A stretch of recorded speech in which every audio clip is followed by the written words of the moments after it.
करायला ही अशी एकदम सोपी आणि झटपट होणारी ही रेसिपी तुम्हीही एकदा घरी ट्राय करून बघा।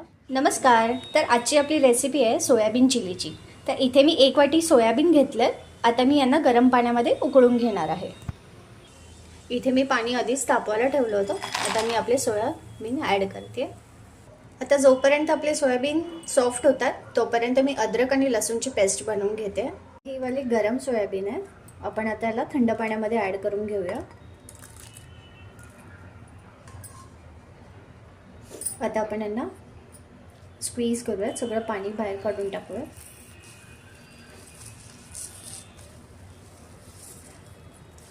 हे बघा असं। हे आपले स्क्वीज करून झालेलं आहे। आता मी याच्यात अद्रक लसूणची पेस्ट ॲड करते, मीठ ॲड करते, लाल मिरची पावडर ॲड करते, काश्मीरी लाल मिर्च पावडर आहे आणि कॉर्नफ्लोअर ॲड करते। आता मैदा ॲड करूया। आता यांना मिक्स करूया। आता आपण याला प्रॉपर मिक्स केलं। आता आपण याला तळून घेऊया। सोयाबीन टाकते मी। गॅसची फ्लेम लोच असावी। आता जोपर्यंत आपले सोयाबीन ब्राऊन होत नाहीत तोपर्यंत मी दुसरा सॉस बनवून घेते। सोयाबीनसाठीचा सॉस बनवण्यासाठी मी इथे पहिले विनेगर ॲड करते, रेड चिली सॉस ॲड करते, सोया सॉस ॲड करते आणि कॉर्नफ्लोअर ॲड करते, थोडं मीठ।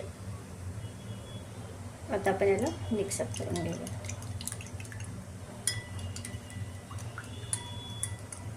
आता तुम्ही इथे बघू शकता आपले सोयाबीनचे चंक्स एकदम ब्राउनिश झालेत। आता आपण यांना काढून घेऊया।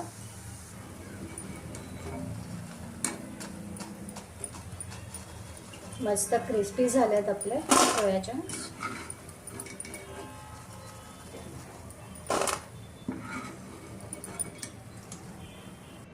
या पॅनमध्ये मी आधीच तेल तापवत ठेवलं होतं। आता मी याच्यात अद्रक लसूणची पेस्ट ॲड करते, कांदा,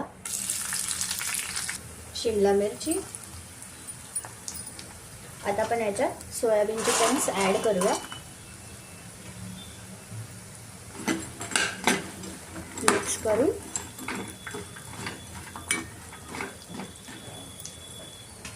याच्यामध्ये मी आपण जो सॉस रेडी केला होता तो ॲड करते।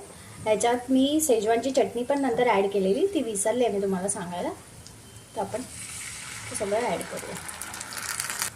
आता याला आपण असंच 5 मिनिटं थोडंसं याच्यामध्ये मिक्स करून घ्यायचं आणि मग काढून ठेवायचं सर्व करण्यासाठी। तुम्हाला जर ही माझी रेसिपी आवडली असेल तर प्लीज माझ्या चॅनलला लाईक, शेअर अँड सबस्क्राईब करायला विसरू नका। थँक्यू।